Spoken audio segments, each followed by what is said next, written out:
बहुत बड़ा हिस्सा है, यूरोप के कई सारे मुल्क हैं जहां पे आप पता चलेगा कि 80% लोग नास्तिक हैं।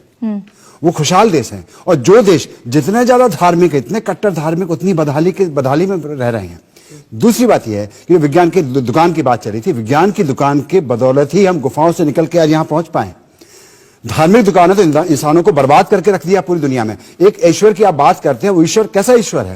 ये थानेदार की तरह है, उसके हम हाथ जोड़े, गिड़गिड़ाए, रोज उसकी तारीफ करें, 4 दिन नहीं तारीफ करें तो नाराज हो जाएगा, हमारा सत्यानाश कर देगा। ऐसा कैसा ईश्वर है ये कि जिसको रिश्वत चाहिए, जिसको हमारा भला करने की रिश्वत चाहिए, प्रसाद चढ़ाना है, पूजा करनी, अपने बाल कटवा देने, किसी को अपने हाथ कटवा देने, किसी को खतना करवा लेना, कैसा ईश्वर है ये उसको खुश करने के लिए? तो ये जो बेचारे मिट्टी के जिनको हमने बनाया, क्या कहते हैं, मिट्टी से बनाया है इनको। और ये मिट्टी से बनाया, एक बनाया था उसने, कहते हैं कि एक शैतान को बनाया था जिसको आग से बनाया था, उसने सारी दुनिया, कहते हैं कि सारी दुनिया को बिगाड़ दिया।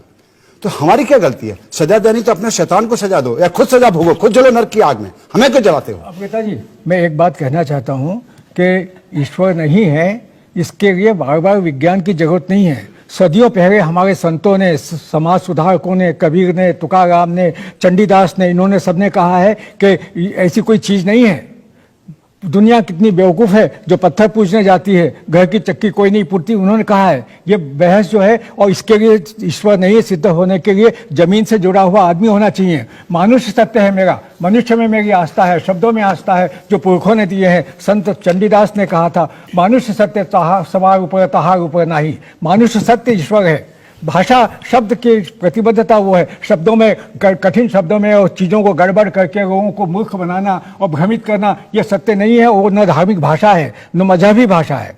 सत्य जो है वो आत्मा का सत्य होता है, आदमी का, हर आदमी का निजी सत्य होता है। विवेकानंद ने कहा था। मेरा ये पूछना है कि आप जैसे जानते होंगे कि भगवान के नाम पे इस दुनिया में लाखों युद्ध होते हैं। एक इंस्टीट्यूशन साइंस है, एक इंस्टीट्यूशन रिलीजन है। मैं रिलीजन और भगवान को जोड़ नहीं रहा हूं, बस मैं ये बोल रहा हूं कि भगवान एक रिलीजन का प्रतिनिधि है।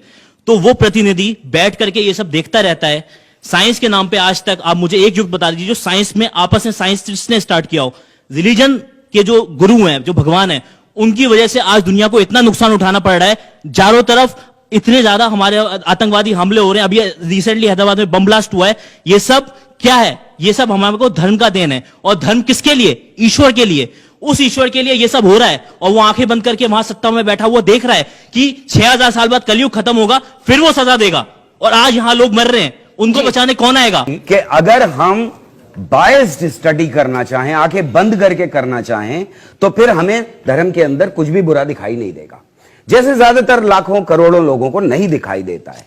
लेकिन हर धर्म के अंदर नफरत, घृणा उतनी ही मौजूद है, वरना मैं अपना धर्म मानूंगा ही नहीं। मैं अपने धर्म को बेहतर समझता हूं दूसरे से, तभी मैं अपना धर्म मानता हूं। दूसरी बात यह है कि धर्म के अंदर हमेशा का सच मौजूद होता है, जो सड़ा गला बदबूदार हो जाता है टाइम के पास होने की वजह से।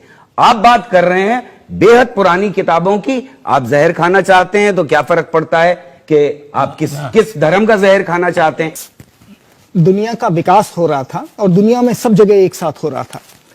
तब जो बहुत से अनुत्तरित प्रश्न थे, उनको, मनुष्यों को उसका उत्तर नहीं मिल रहा था कि ये क्यों हो रहा है, बारिश क्यों हो रही है, बिजली क्यों कड़क रही है, तूफान क्यों आ रहा है। तो उन्होंने सोचा कि ये निश्चित रूप से कोई अदृश्य सत्ता का कमाल है, और उन्होंने एक अदृश्य सत्ता को मानना शुरू कर दिया। फिर अलग अलग जगहों पर लोगों ने नियम बनाने शुरू किए, समाज को बांधने के लिए अलग अलग धर्मों का शुरू हुआ। परंतु सत्य बात यही है कि ईश्वर जो है वो आस्था और विश्वास का विषय है, उसको आप खोजने नहीं जाइए। जो बात ये हो रही थी कि धर्म की दुकान और विज्ञान की दुकान, कभी विज्ञान आपसे आकर ये नहीं कहेगा कि मुझको मानो, वो तो आपको मानना ही पड़ेगा। उसके अलावा आपके पास और कोई चारा ही नहीं है। तो जो ईश्वर की बात है वो विश्वास और आस्था की है, तर्क की नहीं है। मैं हाथ जोड़ करके सभी आस्तिकों से और धर्म वालों से, ईश्वर वालों से कहना चाहता हूं, कृपया तर्क मत करिए, बुद्धि मत लगाइए।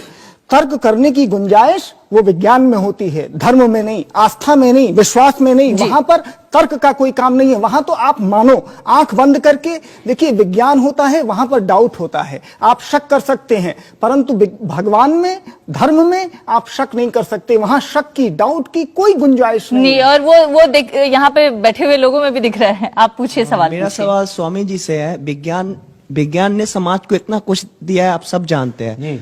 लेकिन भगवान ने हमें दिया क्या है? भगवान ने हमें समय बर्बाद और पैसे बर्बाद करने के सिवा दिया क्या है? मेरा सवाल आपसे है, अगर कोई मरता है, कोई बीमार होता है, उसमें विज्ञान क्यों बचाता है? भगवान क्यों नहीं बचाता है उसे? अगर कोई पापी पाप करता है, उसमें उस समय भगवान कहाँ है? जैसे जैसे विज्ञान आया, आपके जीवन में तरक्की आई। जब आप पुरातन पंथ के जमाने से लेके आज तक जो आगे बढ़े हैं, यहाँ तक जो पहुंचे हैं, ये विज्ञान की ही बदौलत है। और शायद अगर आप विज्ञान में इतना ही भरोसा और आस्था रखेंगे तो आने वाले दिनों में आपका जीवन और आगे जा सकता है।